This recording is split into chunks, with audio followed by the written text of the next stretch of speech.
हमें भी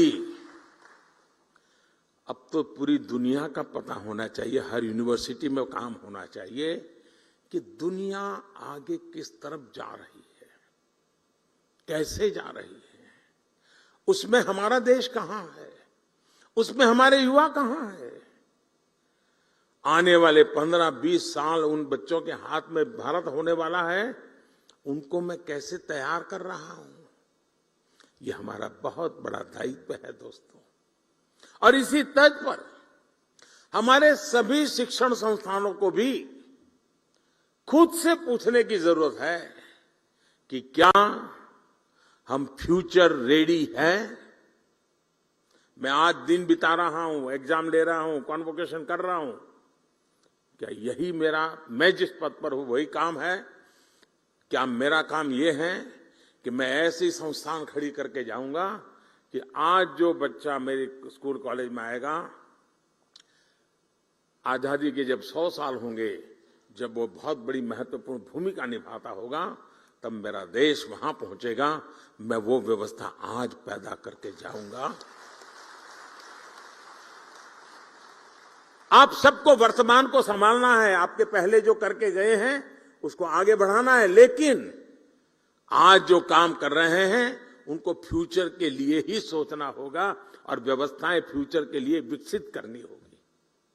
और क्योंकि आज बच्चों की जिज्ञासा ऐसी होती है जिनके उत्तर, अभी मैंने कहा, मैं जिन बच्चों को मिलकर आया हूं, आपको भी घर में पता चलता होगा, छोटे छोटे आपके पोते पोती भी आपको सवाल पूछते होंगे, आपके नन्हे मन्ने बेटे अगर सवाल पूछते होंगे, आपको सोचना पड़ता होगा, अरे भाई ये कहां सर खा रहा है, वो सर नहीं खा रहा है, और का सर उसको जवाब नहीं दे पा रहा है। दोस्तों, वो सामर्थ्य आपके हर किसी के घर में ये अनुभव आया होगा जी। आज की पीढ़ी जिन बातों को लेकर के आती है, वो तो गूगल पर 10 चीजें सवाल पूछते, बोले आप क्या कह रहे हो, गूगल तो ये कह रहा है, आपको काउंटर करता है बच्चा। अब ये बच्चे आपकी यूनिवर्सिटी में 10 साल के बाद आएंगे, तब क्या हाल होगा आपका? हमें अभी से तैयार करना होगा अपने आप को। आप घर में भी उसके अपने बच्चों के साथ मिसमैच अनुभव कर रहे हैं। जब स्कूल कॉलेज के कैंपस के अंदर बहुत बड़ी मात्रा में युवा पीढ़ी होगी, इस प्रकार से नई सोच के साथ आई होगी, और हम वहां उसके योग्य नहीं होंगे, तो उनके साथ कितना बड़ा गहरा अन्याय हो जाएगा दोस्तों। और इसलिए आवश्यक है कि हम भविष्य को जाने, समझे, व्यवस्थाओं को विकसित करें। मैं अभी कुछ दिन पहले डिजिटल इंडिया अभियान के तहत गांधीनगर में एक एग्जीबिशन देखने गया था। वहां सरकारी स्कूल के बच्चे थे, 12वीं 10वीं या 11th के बच्चे थे। वहां बच्चों ने जो प्रोजेक्ट तैयार किए थे, जो आइडियाज रखे थे, मैं बहुत उसको समझने की, देखने का प्रयास कर रहा था, और मैं प्रभावित हुआ था इन बच्चों के काम से।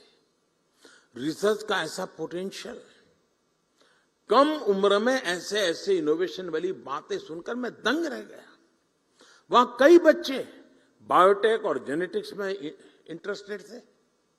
उनकी क्लास में जब साइंस के फंडामेंटल्स पढ़ाए जा रहे, तब वो जीन मैपिंग, एफिनिटी क्रोमेटोग्राफी और जेनेटिक लाइब्रेरी बेस्ड टूल्स की बात कर रहे थे।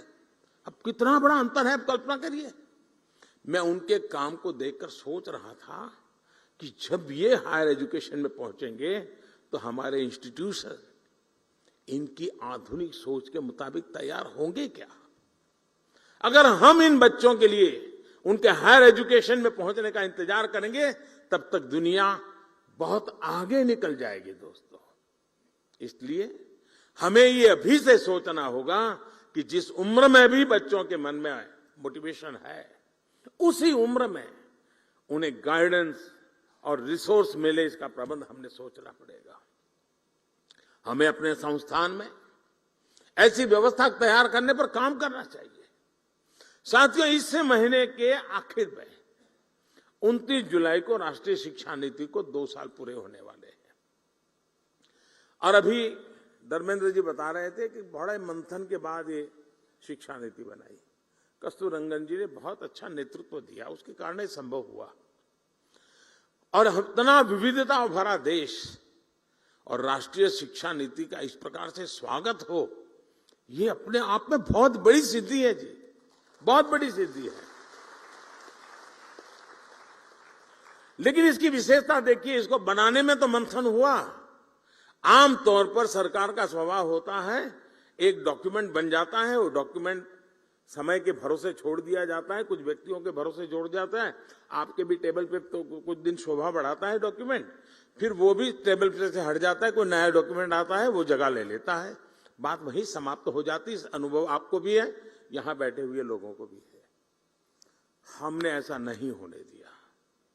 हमने हर पल इस राष्ट्रीय शिक्षा नीति को जिंदा रखा है। मैं स्वयं भी इतने कम समय में कम से कम 25 सेमिनार में गया हूं, शायद 25 से ज्यादा, और इसी विषय पे मैं बोलता रहा हूं। ये रिपोर्ट देने के बाद स्वयं कस्तूररंगन जी लगातार संवाद कर रहे हैं, हर क्षेत्र के लोगों से संवाद कर रहे हैं, उनके क्लैरिफिकेशन चाहिए समझा रहे हैं, उसके पीछे का विजन क्या है, बैकग्राउंड इंफॉर्मेशन वो समझा रहे हैं। पूरी सरकार के सभी डिपार्टमेंट लगातार कोशिश कर रहे हैं कि ये, क्योंकि 30 साल के बाद आया हुआ डॉक्यूमेंट सिर्फ कागज का ढर्रा हमारे पास पहुंच जाने से होगा नहीं जी। आप भी यहां जब 3 दिन मंथन करोगे, उसकी कई बारीकियां हैं जो शायद आपने पूरा पन्ना पढ़ लिया होगा, लेकिन अब नई तरीके से आपके सामने उजागर होगी। इसलिए अपनी यूनिवर्सिटी के अंदर भी ऐसे ही निरंतर मंथन की योजना बना करके यहां से जाना, सिर्फ यहां से आप सुन करके मत चला जाना। आपके साथ जुड़े हुए जो बाकी साथी हैं, वे भी ऐसा ही मंथन करें, उसमें से और अमृत निकालें जी, तब जाकर के इसका लाभ होगा। और इसके इम्प्लीमेंटेशन की उसके लिए जो चुनौतियां हैं, उसकी हर बारीकी पर हमें गौर करते रहना चाहिए। साथियों, आज जब कोई काम अपने हाथों में लेता है तो समस्याएं का समाधान भी तेजी से निकलता है। समस्या समझ करके यार मैं कहां पढ़ूं इसमें, तो समाधान कभी नहीं निकलता है। साथियों, इन 2 सालों में देश राष्ट्रीय शिक्षा नीति को लागू करने की दिशा में कई ठोस कदम उठा चुका है। इस दौरान एक्सेस, क्वालिटी और फ्यूचर रेडीनेस जैसे जरूरी विषयों पर हुई वर्कशॉप ने भी बहुत बड़ी मदद की है। देश विदेश के एकेडमिशियंस, इनसे जो चर्चाएं हुई, मेरा भी देश के शिक्षा मंत्रियों के साथ, शिक्षाविदों के साथ जो संवाद हुआ, उसने भी इसी गति को आगे बढ़ाया है। और अभी कुछ दिन पहले हमारे धर्मेंद्र जी ने देश भर के शिक्षा मंत्रियों को भी बुलाया था, जैसे आपके साथ चर्चा कर रहे हैं, उनके साथ भी की थी। लगातार कोशिश हो रही है कि इन चीजों को हम 100% साकार कैसे कर पाए। राज्य सरकारों ने भी अपने अपने स्तर पर इस दिशा में कई महत्वपूर्ण कदम उठाए हैं, और आज सभी के प्रयासों का परिणाम है कि देश और खासकर देश का युवा इस बड़े बदलाव में भागीदार बन रहा है। साथियों, नई राष्ट्रीय शिक्षा नीति के लिए देश के एजुकेशन सेक्टर में एक बड़े इंफ्रास्ट्रक्चर ओवरहॉल पर भी काम हुआ।